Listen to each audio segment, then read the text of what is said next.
कोरापुट जिला लमतापुट block तुसुबा पंचायतर 8 number ward बारेंगपुट दीर्घ दिन धरी खाली पड़ा वार्ड मेंबर पदवी दुई प्रतिद्वंदी कमलू सीसा और लईखन खरा निर्वाचन पर नामांकन पत्र दाखल करथिले।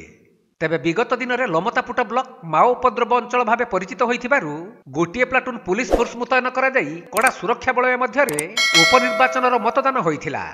तेबे शांति श्रृंखला सहित परिचालना रक्षा करने नंदपुर एसडीपीओ लमतापुट गोष्ठी उन्नयन अधिकारी माछकुंड तहसिलदार पंचायत निर्वाही अधिकारी और लोमतापुट फांडी अधिकारी मतदान केन्द्र ठारे उपस्थित रही समस्त कार्य तदारख करथिले। सेपटे सकाळ 7टा ठारू दिन 12टा पर्यंत 68% मतदान होइथिला।